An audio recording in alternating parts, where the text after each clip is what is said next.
O submarino solta através de um cabo longo que serve também como antena essa boia e coloca a boia numa profundidade que seja recebido cerca de 18, 20 metros onde são recebidas as VLF e consegue fazer a comunicação estando numa profundidade um pouco mais. Nós vamos falar de comunicação com o submarino, principalmente quando ele está submerso, né? E por que esse tema é importante, né? Lógico que nós vamos falar aqui brevemente, porque é um tema complexo que envolve muitas nuances. Esse tema é importante porque a água do mar não favorece, né, a transmissão de ondas de rádio, né? Elas mal penetram muito fundo abaixo da superfície. Várias ideias foram pensadas para contornar esse problema, né?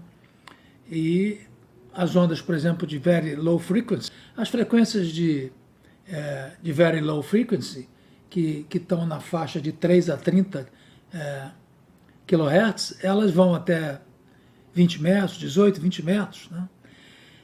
As extreme low frequency, a ELF, que é uma frequência que vocês veem na figurinha aí, vai de 3 a 30 Hz, elas vão bem mais fundo. Então, fizeram várias tentativas, né, de utilizar as frequências, tanto a VLF como a ELF. Agora, a ELF tem um problema muito sério, né, porque você precisa de antenas muito grandes, muito longas, várias milhas de antenas, para você ter eficiência, né? E os Estados Unidos fez uma experiência com isso na década de 70, se pensou no projeto Sanguine, né? Era um projeto monstruoso, um projeto de bilhões de dólares, que lá no estado de Wisconsin eles fizeram alguns testes, né? E iriam fazer uma instalação, mas isso, devido ao alto custo e também protestos, né? Porque essas ondas de muito baixa frequência, elas são prejudiciais à saúde, existem vários estudos com relação a câncer, a afetar os nervos, né? Então, o pessoal lá do Wisconsin fez muita barulho e esse projeto Sanguine foi cancelado. Mas na década de 80, o Reagan reativou um projeto menor. Eles imaginavam contornar esse problema da antena longa, usando o solo. Um solo na região tinha uma condutividade ideal, eles fariam, como vocês veem nessa figura aí, uma antena longa, aterrada, né, e fazendo a energia fluir pelo solo e daí criar as low frequency, as extreme low frequency, a ELF, as ondas de ELF, que atingiriam, né, os submarinos em toda a parte do mundo, porque tem uma característica, estou mostrando aí também, essas ondas são refletidas na ionosfera e aí você consegue atingir a Terra toda, né? Então fizeram vários testes, inclusive eles fizeram os testes inicialmente com as plantas de energia elétrica, apagando temporariamente, fazendo um blackdown temporariamente e aterrando elas e verificando a emissão de ondas de ELF. Fizeram essa instalação em Wisconsin, essa instalação funcionou, né, de 1989 a 2004, mas ela é um pouco ineficiente, essa criação, essa geração dessa onda. Não tem, evidentemente ela não tem uma largura de banda que permita muito mais do que textos pequenos em alguns minutos, né? Então isso foi abandonado em 2004. Mas tanto a China quanto a Rússia já tem também, lá na Península de Kola tem uma instalação de 82 Hz, a americana era 76. E a China, tem notícias que a China está fazendo uma coisa monstruosa com antenas com uma faixa de 3.700 km², tamanho da cidade de Nova York, né? Numa região que tem 230 milhões de pessoas, quer dizer, praticamente a população brasileira, estão fazendo uma instalação de ELF, né, para que atinjam os submarinos dela em todas as partes do mundo, né?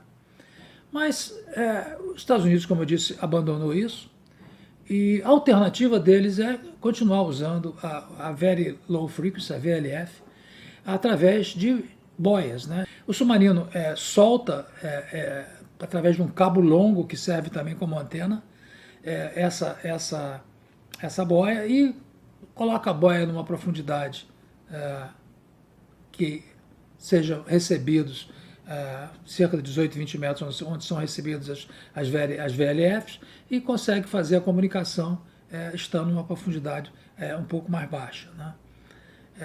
Esse é o método que eles estão usando. Inclusive aqueles Doomsday Plane, aquele avião deles que circula, não é? Para ter comunicação num evento nuclear. Esse avião carrega, puxando, né, pela cauda uma antena enorme, né, de VLF para emitir VLF, e esses aviões também transmitem VLF, porque a importância disso é mandar as mensagens de ataque, um eventual ataque, para os submarinos balísticos, né, que estão no fundo, né? Então, os Estados Unidos mantêm ainda esse sistema de aviões, a Rússia também tem, a França também tem, né? Esses aviões que formam um airborne de comunicação, né? Muito bem. O Brasil, né?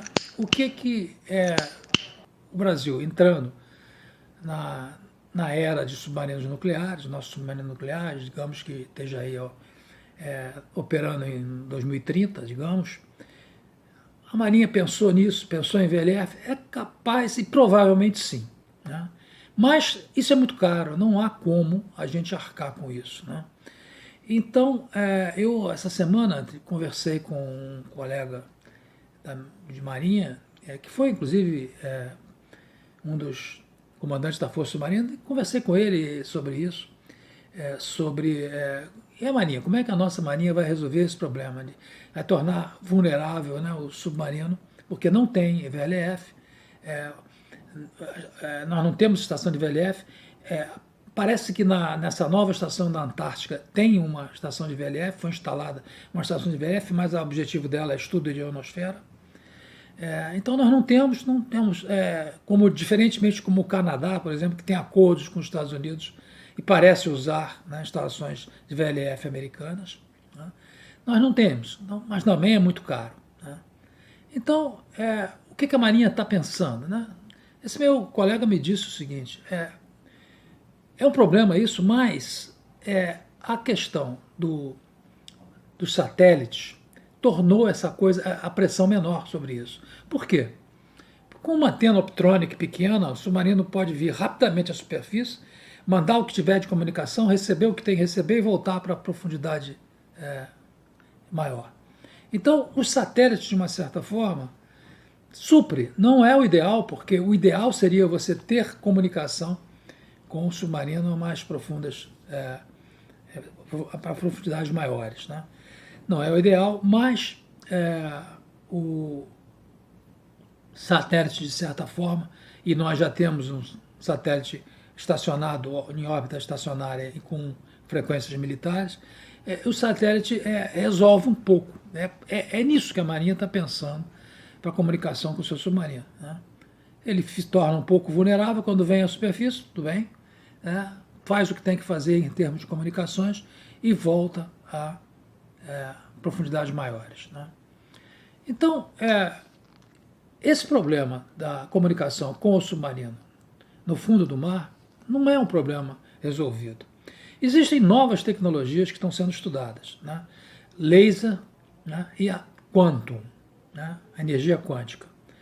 São estudos que estão sendo feitos, existem resultados promissores, mas isso não é uma coisa que vai acontecer imediatamente, né?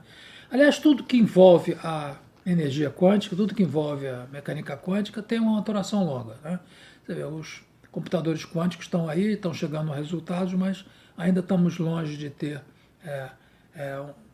um computador quântico operando, né, normalmente, né? Então, essas tecnologias poderão vir a substituir transmissões de VLF, transmissões ELF, que de uma certa forma estão abandonadas. Pela Marinha Americana foi abandonada, a Rússia tem, né, tá na USA, e a China parece que, como eu disse, está entrando nisso aí. Né?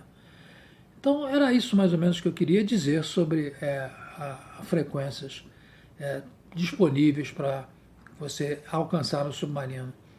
Mas o que eu acho que a Marinha brasileira vai conviver quando tiver o nuclear vai ser a comunicação por satélite.